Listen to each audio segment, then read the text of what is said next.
నమస్తే. ఇన్నాళ్ళు నన్ను సపోర్ట్ చేస్తూ, ఎంకరేజ్ చేస్తూ మీ ప్రేమని నాకు అందిస్తున్న ప్రతి ఒక్కరికి కృతజ్ఞతలు. అలాగే ఈ వీడియో కూడా ఖచ్చితంగా మీకు ఉపయోగపడుతుంది. లైక్, షేర్ అండ్ సబ్స్క్రైబ్ చేసి మీ సపోర్ట్‌ని నాకు అందించండి. అలాగే ఈ వీడియో పట్ల మీకున్న అభిప్రాయాన్ని కామెంట్ సెక్షన్‌లో కామెంట్ చేసి తెలియజేయండి. ఇప్పుడు వీడియోని చూద్దాం. నమస్తే. Welcome to our channel. నేను కుప్పా పద్మిని. ప్రస్తుతంతో పాటు ప్రముఖ ఆధ్యాత్మికవేత్త, వాస్తు జ్యోతిష పండితులు, లలిత ఉపాసకులు, వాస్తు జ్యోతిష శిక్షణ నిపుణులు బ్రహ్మశ్రీ నానాజీ పట్నాయక్ గారు మనతో పాటు ఉన్నారు. మాట్లాడతారు. సార్ నమస్తే సార్. శ్రీమాత్రే నమః. సార్, ఈ 29వ తారీఖు గురువారం పంచమి తిథితో వస్తోంది. గురు పంచమి యోగం కూడా ఏర్పడుతోంది. అంటే ఏంటి అసలు గురు పంచమి యోగం అంటే ఏంటి? ఎలా వినియోగించుకోవచ్చు ఈ రోజున సార్? అంటే ఎప్పుడైనా సరే గురు పంచమి యోగం ఏర్పడింది అనుకోండి, గురు పంచమి యోగం ఆ రోజు వృద్ధి యోగం కూడా వచ్చింది. వృద్ధి యోగం అంటే సార్? వృద్ధి అంటే యోగాలు కొన్ని ఉంటాయి మనకి.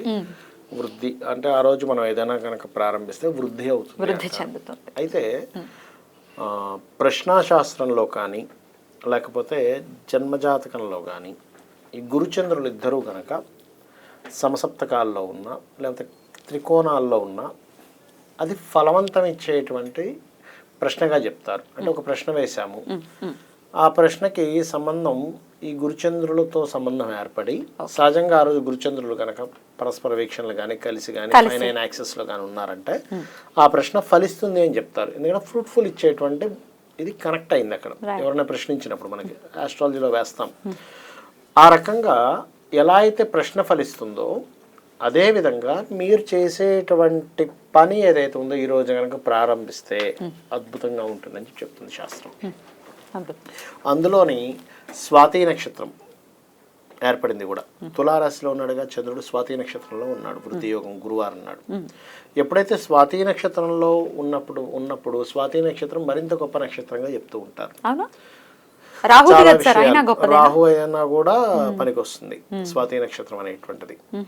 సో స్వాతి నక్షత్రంతో కూడి ఉండి ఆ రోజు పంచమి అయి వృద్ధి యోగం ఉంటే దేనికంటే ఇది అంటే మనం ఫ్రెష్గా మళ్ళీ ఇన్ని రోజులు చేసినటువంటిది కాదు, నేను ఈ రోజు మళ్ళీ ఫ్రెష్గా ఏదైనా స్టార్ట్ చేస్తాను అని అనుకున్నప్పుడు మేషలగ్నంలో కనుక, ఎందుకంటే మేషలగ్నంలో గురువు ఉన్నాడుగా, మేషలగ్నంతో మరలా కనుక మీరు ప్రారంభించినట్లయితే ఉదయం పూట ఉంటుంది సర్వసాధారణంగా 11 o'clock ఆ టైంలో ఉంది.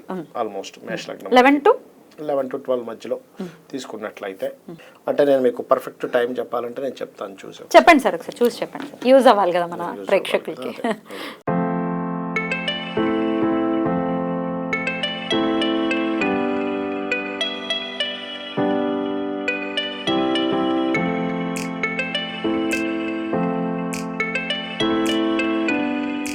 (9:30 నుంచి 10:30 మధ్యలో. 9:30 నుంచి 10:30 మధ్యలో ఏం చేయాలి సార్ ఈ టైంలో? ఏం చేయాలంటే ఫ్రెష్గా మీరు మళ్ళీ ఉదయం పూట సహజంగా మనం పూజ చేసుకుంటాం కదా, నిత్య పూజ, అమ్మవారి నామాలు, కొంతమందికి లలిత చదువుకునే ఇది ఉంటుంది, లేదా జపం చేసుకుంటారు, బాగా చేసుకుంటారు. చేసుకున్న తర్వాత మీరు దత్తాత్రేయ స్మరణ చేయండి ఆ రోజు. గురు పంచమి కదా, దత్తాత్రేయ స్మరణ ఒక్క 10 నిమిషాలు ఏ నామంతో చేయొచ్చు అంటే దిగంబర దిగంబర శ్రీపాదవల్లభ దిగంబర జయ గురుదత్త శ్రీ గురుదత్త అని చేసి ఈ 9:30 నుంచి 10:30 మధ్యలో ముందు రోజే ఒక పుస్తకం తెచ్చిపెట్టుకొని డూసు డోంట్స్, నేను ఈ రోజు నుంచి నేనేం పాటించాలి రాసేసుకోండి క్లియర్గా. నాకు ఏ అలవాట్లు ఉన్నాయి, వేటిని అభివృద్ధి చేసుకోవాలి, వేటిని మానుకోవాలి, క్లియర్గా రాసేసుకొని ఒక టైం టేబుల్ క్రియేట్ చేసుకోవాలి.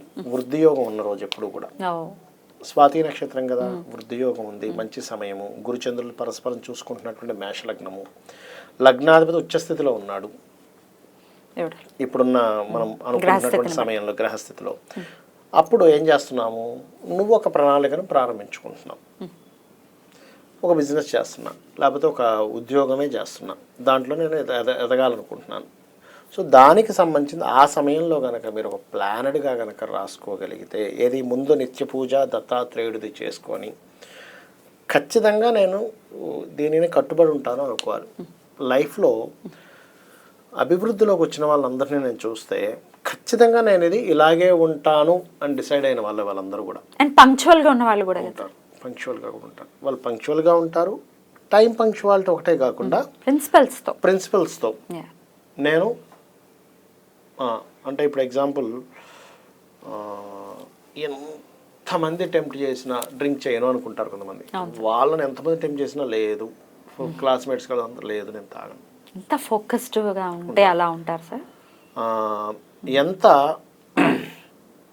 కష్టం వచ్చినా కూడా నేను గివప్ అవ్వను, గివప్ చేయను. అదేవిధంగా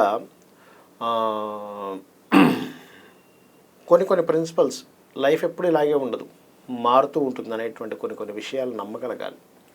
అట్లా కొన్ని పెట్టుకోగలగాలి మీరు.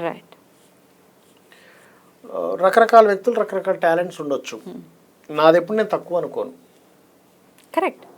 అని అట్లా కొన్ని ఎప్పుడైతే మీరు సెట్ ఆఫ్ మైండ్ చేసుకున్నారు, మైండ్లో సెట్ చేసుకున్నారో ఆటోమేటిక్గా ఉంటుంది, మార్పు వస్తుంది. అంటే మీరు పలానా సమయం ఏదైతే ఉందో ఆ సమయంలో మీరు నిర్ణయం తీసుకున్నారు. ఎలా అయితే ఒక పెళ్లికి ముహూర్తం లేకపోతే ఒక గృహప్రవేశన ముహూర్తం ఎలా ఉంటుందో, ఈ సమయంలో నిర్ణయం తీసుకున్న ముహూర్తం ఇది. నిర్ణయం తీసుకునే ముహూర్తం అద్భుతం సార్. మంచి సమయంలోనే ఏదైనా చెయ్యాలి మనం, మన అన్నిటికీ ఫ్రూట్ఫుల్ అవ్వాలి, ముందుకు వెళ్ళాలి అంటే మంచి సమయం. ఎందుకంటే మనసుకి చంద్రుడు కారకుడు. ఆ చంద్రుడి మీద గురు దృష్టి ఉన్నప్పుడు, గురువు లగ్నంలో ఉన్నప్పుడు మీరు తీసుకుంటున్నారు ఈ నిర్ణయాలు. ఆ రోజు పంచమైంది, నక్షత్రం మంచిది పడింది, వృద్ధి యోగం ఏర్పడింది. దేనికోసం చేస్తున్నారు? వృద్ధి కోసం చేస్తున్నారు. మీరు నేను డెవలప్ అవ్వాలి అనేటువంటి భావంతో చేస్తున్నారు. అందుకని ఇవన్నీ కాంబినేషన్ ఏర్పడ్డాయి కాబట్టి జరుగుతుంది. Beautiful sir, beautiful. నిజంగా అడిగిన వెంటనే, అంటే జనరల్గా ముహూర్తం పెట్టడానికి చాలా సమయం పడుతుంది, మీరు చాలా క్యాల్కులేట్ చేస్తే అంత ఈజీగా పెట్టాను అన్నారు. ఇది యోగవంతమైన రోజు, సో పర్ఫెక్ట్ గా అందరికీ ఉపయోగపడాలని చూసి మరి ముహూర్తం పెట్టారు.